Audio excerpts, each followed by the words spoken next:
El poder de la voz femenina es inmenso y poco explorado. Mujeres al Desnudo Podcast es un espacio para abordar este universo desde todos los ángulos. Soy Françoise Nieto Pom. Y yo, Catalina Alvarado Niño. Y junto a talentosas actrices y escritoras les contaremos nuestras experiencias y reflexiones sobre lo que significa ser mujer. Somos Mujeres al Desnudo.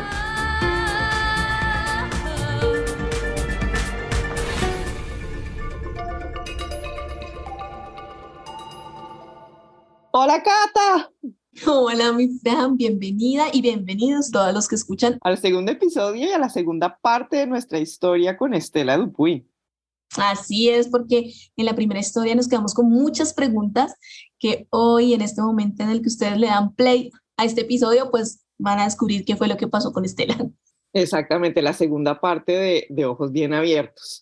Estela nos dijo que tener los ojos bien abiertos, unas palabras de Mircea Eliade, la influenciaron a encontrar los caminos de su vida. Y ella se puso a escribir en salas de espera de los aeropuertos, en la sala de espera del odontólogo, los fines de semana y en el poquito tiempo libre que tenía para que en el 2003 terminara su primera novela, Memoria del Viento, que fue publicada en España y que ha sido traducida al francés y al inglés. Esta historia es sobre una mujer cubana que se va al Tíbet y cambia el rumbo de su vida. Cualquier parecido con la realidad, pura coincidencia. Estela encuentra el gran amor inesperado y también decide dejar su vida glamorosa en Suiza como gerente de Louis Vuitton para lanzarse al vacío e irse a investigar los templos Hoysala en la India. Y durante esos 5 años, Estela vivió modestamente en la India, explorando muchos templos Hoysala, pero de pronto su investigación sufre un giro inesperado. Bueno, Cata, vamos a escuchar cuál es este giro, para que hay que tener los ojos bien abiertos. Bueno, vamos a escuchar.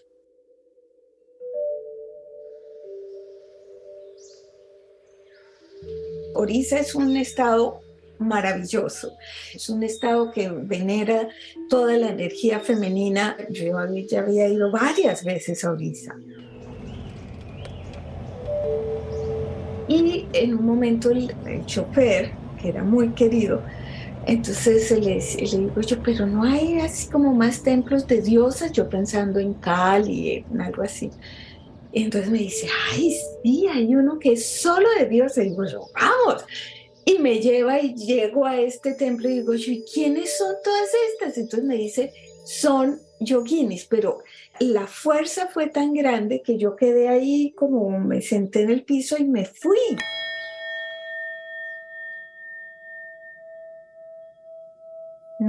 Yo, no sé, fue una experiencia muy fuerte.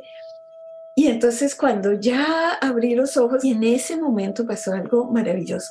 Estaba yo rodeada de libélulas y que con la luz, que era ya como las 5 de la tarde, parecía que fueran como de filigrana. Era una cosa tan linda. Yo decía, Dios mío, ¿qué fue? Las yoginis están ahí todas expuestas al cielo abierto, con senos voluptuosos, ahí sí al desnudo, pero al desnudo que te habla porque tienen posiciones en las manos, tienen atributos en las manos. Entonces esa escultura es todo un lenguaje, cada una de ellas, y hay mínimo 64. Entonces imagínense esa fuerza. El aire que entra, la lluvia cae, los limpia. Esto es divino, esto es aire puro, esto es belleza. Y estas diosas, y si una diosa es impresionante, imagínense 64 diosas. El impacto fue tan grande que yo quería saber qué era. Pues sí, yo dije, ¿y este templo cómo se llama? Me dijeron de yoginis. Yo hasta ese momento no había escuchado la palabra yoginis y comencé a ver dónde podía yo encontrar algo y no había nada, pero nada. En esa época uno ponía en el computador yogini y no salía nada. Y entonces, pues era desde cero que tocaba comenzar.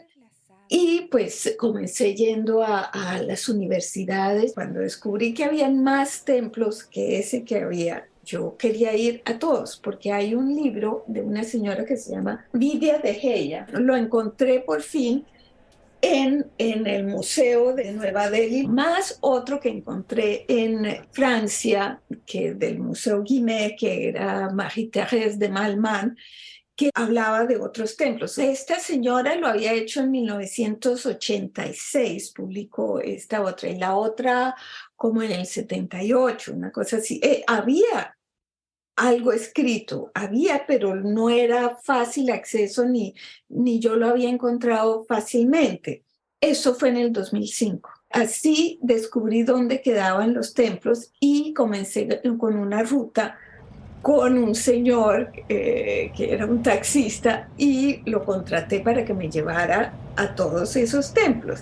En un momento yo quería llegar a un sitio y la carretera malísima y tenía unos huecos enormes y me puse a llenar los huecos con piedras. Iba y buscaba piedras y él me decía, Madame, esto no es para una señora bien, usted no debe trabajar en la carretera. Y decía, a mí no me importa, yo quiero pasar. Esto fue otro cruce de caminos.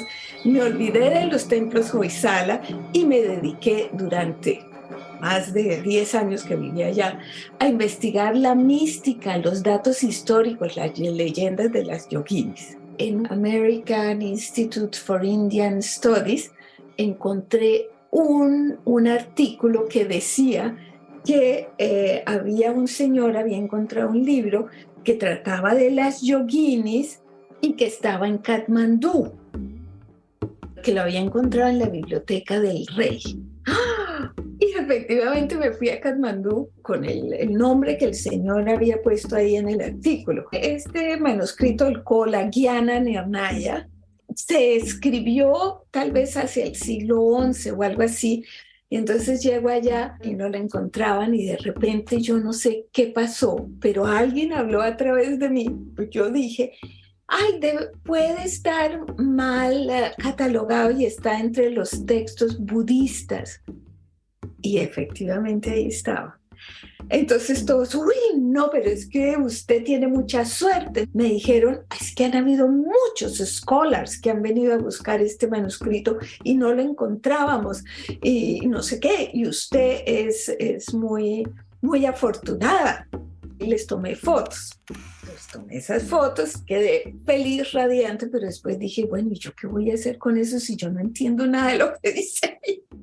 Entonces las mandé a ampliar en Delhi y cuando las fui a buscar, me acuerdo que tenía una mochila y las puse en la mochila y suena el teléfono en ese momento y es un amigo que me dice, ay, a ti que te gustan tanto los manuscritos, yo conozco a la directora del Centro de Manuscritos en Delhi y ella está esperando su llamada. Entonces, bueno, la llamé y entonces fui. Y voy donde ella y efectivamente la señora era una pura burócrata. Y yo le pregunté y le dije, ¿y usted sabe qué escritura es esta de las fotos? Me dijo, no. Y en eso pasaba un muchachito llevando el chai, el té. Y ella le dice, ay, mire, pero hay un señor que es un viejito, un sabio, que viene aquí de vez en cuando. Lleve a la señora donde él a ver si está. Y entonces en un momento dado saco las fotos que las tenía en la mochila, las saco y le digo, ¿usted me puede decir qué clase de escritura es esta? Una letra que yo no sabía que era, no era de Banagri, y ahí fue. Él hizo así, cling, cling, cling, Okay. y ahí, desde ahí comenzamos a trabajar juntos. Entonces, si no hubiera tenido las fotos, si no hubiera ido a ese sitio, o sea, son todas esas cosas que van pasando y que uno las va haciendo y que ¡tum!, te llevan. Cuando lo tradujimos, que tomó mucho tiempo, porque este señor, él era especialista en sánscrito de alto nivel y los tantras están escritos en un lenguaje burdo, en un lenguaje que no es lo refinado. Los caracteres eran de antiguo Nevari, o sea, no era de Banagri, era otro carácter que este señor sí leía. Él le encontraba toda clase de peros. Pero en todo caso, cuando lo tradujimos, él conocía a una casa de edición que, eso quiso de una vez publicarlo. Se cumplía de nuevo la predicción del quiromántico de Katmandú. Estela debería dedicarse a la escritura. Y como lo habíamos mencionado ya en el primer episodio, le habían leído la mano a Estela y le habían dicho que tenía como esas aptitudes para la escritura y definitivamente a eso se dedicó, porque ella no solamente hizo la primera publicación que era sobre la memoria del viento, que fue su primera novela, sino tuvo muchas más publicaciones, ¿verdad, Fran? Sí, Estela hizo la guía de los templos con todas sus notas de viaje, el Kaulanaya Nirnaya, la traducción que hizo con el sabio, el oráculo de las yoginis, que vamos a hablar ahora más adelante, que es un oráculo que tiene unas tarjetas, como unas cartas con las diosas y un librito que acompaña donde lee los atributos o las energías que en ese momento uno debería estar poniendo atención según las cartas que le salen. Bueno, y una nueva novela. Y la novela In the Belly of the Fish. Sí, digamos que todo está relacionado, obviamente. In the Belly of the Fish están las energías femeninas, el Kaulanaya Nirnaya habla sobre las energías femeninas, la guía de los templos es sobre las energías femeninas. Entonces, pues hablemos de estas yoginis, hablemos de estas energías femeninas de estas yoginis, porque hay algo de lo que no hemos hablado, y es que, aparte de todo esto, está el oráculo de las yoginis. El Kaulanaya Nirnaya es muy esotérico y es difícil. Entonces yo decía, ¿cómo hacer conocer esto de una manera lúdica? ¿Cómo darlo a conocer fácilmente? Y entonces mi hermana Nancy, que es pintora, llegó a la India y entonces le digo yo, ay Nancy, ¿por qué no hacemos esto? Pintemos. Entonces nosotros resolvimos hacer las yoginis del siglo XXI.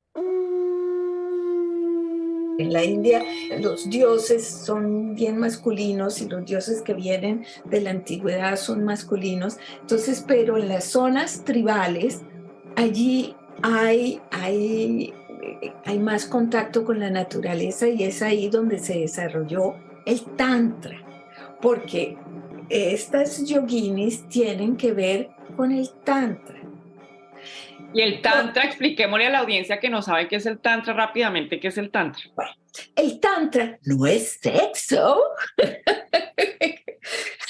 El Tantra es todo un camino espiritual para llegar a la unión con lo divino. En el Tantra, tú sublimizas los sentidos.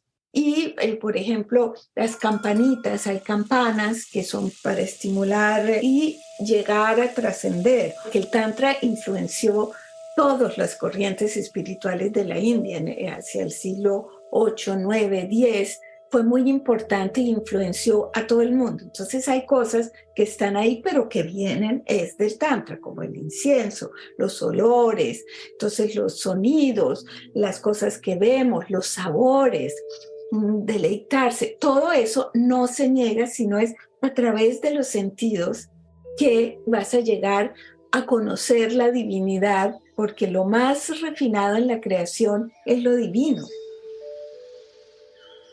la unión. Pero yo había venido por una línea muy tradicional de yoga, entonces no le tenía como miedo al Tantra. ¿Qué será eso? Entonces tenía ideas preconcebidas y negativas. Entonces me puse a estudiar para entender. Está increíble. Teli, y obviamente de todos estos viajes, tú escribiste la guía a los templos. Sí, ese fue el primero. Había leído que en Varanasi había una librería muy buena de libros espirituales. Y había unas leyendas de que en Varanasi había habido un templo de yoginis. Entonces yo quería ver, conocer. Yo nunca había ido a Varanasi. Mucha gente va en peregrinaje a morir en Varanasi. Entonces hay una energía especial y yo le tenía como resquemor a ir ahí. Y entonces fui a la librería y comencé a comprar libros sobre Tantra. Entonces el señor que vendía me dice, ¿sabe qué? Ese escritor vive aquí en Varanasi. Y yo, ay, sí. Entonces me dice, sí, ¿por qué no va? Las oficinas están acá abajo, ¿por qué no va? Y le pregunta al editor. Entonces me voy a donde la oficina del señor y le conté que era el final de este recorrido que había hecho. Entonces me dice, ¿y usted ha tomado notas? Entonces le dije yo, sí, sí, claro que he tomado notas. Y me dice, se las publico. Y digo yo, ay, pero está en español, mi inglés no es tan bueno. La ayudamos. Y yo, wow. Ustedes saben que cuando uno quiere publicar un libro, yo ya había publicado 2 en España, es casi, por favor, publíquemelo. Y acá que me diga, se lo publicamos, le ayudamos. Yo dije, wow. Y así fue como se publicó ese librito, que es una guía temática de cómo llegar a los templos, qué distancia hay, etcétera, y los nombra. ¡Wow! Está genial. Está increíble. Y Entonces hablemos de estas yoginis, hablemos de lo que caracteriza a las yoginis, de lo que representan. Entonces, las yoginis se crearon fue como para romper las ideas muy machistas. Y todo esto de los grupos de yoginis y todo esto en el tantra se involucraron a las mujeres, porque hasta en la India todavía se dice que para uno llegar a nirvana, a liberarse, uno debe nacer hombre y brahmin. O sea, hombre y de alta clase. Sí, y las mujeres, por ejemplo, las mujeres no tenían acceso a aprender sánscrito sino hasta mitad del siglo XX. Entonces, la mujer en una clase segunda y las castas, así digan en la India que ya no hay castas, las castas son impresionantes en la India. Entonces, estos templos de yoginis y toda esta corriente que había involucraba a las mujeres y a la gente también de baja casta, era inclusive. Entonces eso era muy revolucionario y le quitaba poder a los sacerdotes tradicionales, porque a cada gente encontraba que podía tener un camino espiritual sin ser brahmin, sin ser hombre. Entonces se abrió a las mujeres, cosa que obviamente no gustó y probablemente cuando llegaron los musulmanes y fue todo un desafío, hicieron todo para preservar las tradiciones más tradicionales y ahí fue cuando esto se acabó seguramente, pienso yo, porque sí cayeron en el olvido completo. Y cuando yo estaba estudiando esto y decía que estaba estudiando las yoginis, bueno, mucha gente no tenía ni idea qué eran en la India. Otros sí tenían ideas negativas de lo que era yogini, y entonces, porque en algunas partes, sobre todo en el sur, yogini era sinónimo de prostituta. De diosa a prostituta. Y tanto era que es que los templos de yoginis también tenían una connotación de que daban miedo. Las yoginis daban miedo a mucha gente. Porque poder femenino. El poder femenino que podía transformar los hombres en animales, que se los comían. Cuando yo fui la primera vez, me fasciné, yo me quería quedar ahí y se estaba oscureciendo y yo entonces estaba meditando, yo estaba feliz. Y el taxista me dice, señora, tiene que venir porque ya está oscureciendo. Entonces yo pensé que el señor tenía hambre y le dije, vaya al pueblo y come y yo me quedo acá. Y luego me viene a buscar. Entonces me dice, no, porque si llega la noche y usted está aquí, las yoginis. Y digo yo, sí, pero usted no va a estar. Entonces me dice, pero usted entra en mi carro y las yoginis van a hacer cosas conmigo. Y yo, se le van a prender las yoginis. Y yo, bueno. Entonces me di cuenta y luego en alguna cosa también leí que cuando Cunningham, el primer arqueólogo en la India, que era un inglés, que era un militar, pero él escribía todo lo que veía, que cuando él se acercó a uno de estos templos, los que lo llevaban no se atrevieron a ir porque decían, no, es miedoso, malo. Y yo presiento que esa tradición, esos miedos, esas leyendas que habían, la inventaron los mismos devotos para que después cuando hacían los ritos no los molestaran. Y finalmente termina pasando lo mismo como en todas las religiones y sí, como también en todos los aspectos, bueno, ya en todo, digamos, aquí también hablábamos, o sea, me llama mucho la atención que todavía estén estos templos, porque, digamos, nosotros tenemos un episodio en el que hablamos de una visita que hizo una amiga que tenemos peruana, y Silvia nos contaba que ella, como en todos los recorridos, siempre le llama mucho la atención que no hay estatuas de mujeres, a pesar de que en la historia sí han habido muchas mujeres representativas, pero normalmente las estatuas son de los hombres. Entonces ella aquí encontró, aquí en el centro, la estatua de la Pola. Entonces para ella, a ella le llamó muchísimo la atención y digo, ¿cómo pasó en la historia que sigan ahí? A pesar de que las olvidaron, siguen ahí. Pues lo que yo entiendo por ejemplo, lo que representaba un templo de yoginis es el cuerpo humano, hombre o mujer, que tenemos esas energías en el cuerpo y que a veces necesitamos sacar tal o tal para ciertas circunstancias. Por ejemplo, cuando se quiere matar demonios. Entonces, por ejemplo, un demonio es el miedo. El miedo es el demonio más grande que que hemos creado los humanos, ¿no? Nos paraliza, nos vuelve idiotas, no, es muy negativo. Entonces, hay que deshacerse de ese demonio. Entonces, ¿cómo deshacerse? ¿Cómo sacar esa fuerza para deshacerse de ese demonio? Se necesita una diosa fuerte, una energía fuerte que la tenemos que sacar de alguna parte para deshacernos de ese demonio. Y también hay una cosa que es fabulosa y hay muchas yoginis que tienen cabeza de animal y ahí nos unimos a lo chamánico también. Quizás esa búsqueda de esa energía del animal que conocemos nosotros en Latinoamérica. Entonces hay también esas yoginis con cabeza de animal que son fascinantes. Hasta hubo un templo que era completamente de yoginis con cabeza de animal. ¿Y ese queda en dónde? ¿O ese ya no existe? Ese ya no existe, existía en una cima y desafortunadamente estaba tan abandonado que se robaron muchas de las esculturas y otras las rompieron, dizque para preservarlas, pero estos templos fueron también comidos por la naturaleza porque no se encontraban en medio de una ciudad, siempre estaban un poco alejados y en la cima de una montaña. Entonces no eran fáciles de ver porque la roca se podía confundir. Cuando yo los buscaba, no fue fácil porque están mimetizados en la naturaleza.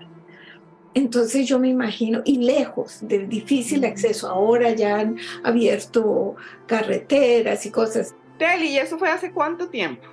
Cuando comencé con este cuento, eso fue ya prácticamente hace 20 años, el tiempo ha pasado, pero entonces publiqué esa primera guía y seguí publicando cosas y publiqué también, he publicado muchos clips en YouTube y me invitan a dar conferencias y bueno, seguimos y siempre me gusta escribir y últimamente tengo todo un grupo de España con el cual comparto el libro El Kaolayana Nirnaya, el que les conté que traduje, y entonces lo leemos y compartimos y están locos por ir a la India. O sea, esto es inagotable. Siempre hay gente que se interesa en las yoginis y se ha vuelto un conocimiento que la gente quiere tener. Es muy hermoso porque no solo es historia, es también experiencia, es también belleza, es todo. Y la gente sí se conecta con el tema de las energías femeninas, ¿o no? Sí, porque precisamente como también hablamos antes, las energías son femeninas, pero las energías de las yoginis son nuestra propia energía. O sea, los hombres, las mujeres, todo el mundo tiene esa energía dentro. Entonces tú te conectas porque es una energía muy refinada, es la energía sutil que todos tenemos adentro. Bueno, pues entonces ahora ya nos toca a todos empezar a estudiar un poco más este tema de las energías femeninas del Kaulanaya Nirnaya. Bueno, Teli, muchísimas gracias. Me encantó estar con ustedes, siempre es tan interesante todas sus charlas y bueno, y si puedo ayudar en algo y motivar a la gente a conocerse más y a entender más cómo funcionamos y cómo funciona el universo y la belleza que existe a nuestro alrededor, pues estoy feliz. Pues estoy segura, Teli, que más de uno se va a conectar ahora a ver tus videos en YouTube, a seguir las yoginis. Así que, bueno, quedamos conectadísimas. Por ahí la gente te puede encontrar. Ahí en el portal va a estar toda la información. Así que, bueno, aquí seguimos. Bueno, un abrazo grande para todos, para ustedes, chicas. Muchas gracias. Siempre muy divertido estar con ustedes.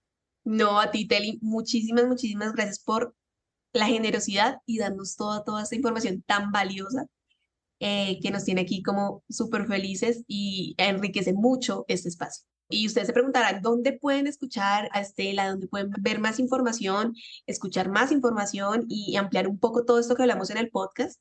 Entonces pueden seguirla en YouTube en su página Estela Yogin.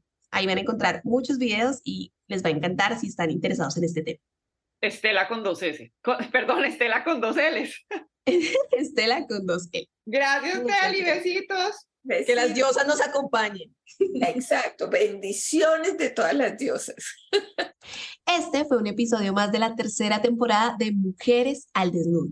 Ya empezamos con nuestra programación habitual. Gracias a todos y todas las que nos han extrañado, nos han escrito preguntando por esta temporada, porque ya estamos aquí por fin al aire.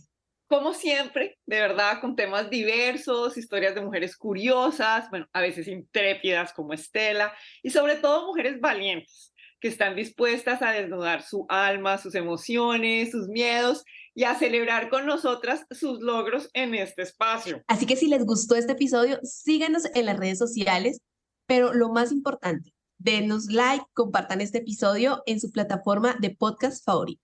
Bueno, no solo este, compartan todos los episodios que les gustan en sus plataformas favoritas. Si apenas están llegando Mujeres al Desnudo, tenemos 2 temporadas anteriores con historias maravillosas.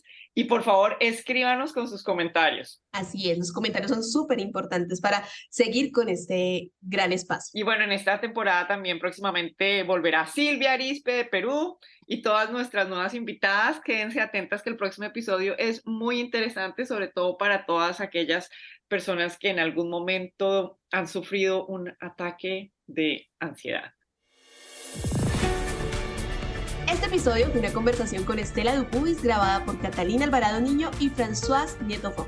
Ambientación y mezcla sonora por Adriana Moreno. Música original, Patrick Tibbs. Música adicional, 50 Sounds. Gracias por escucharnos. Chao, Cata. Chao a todos. Chao.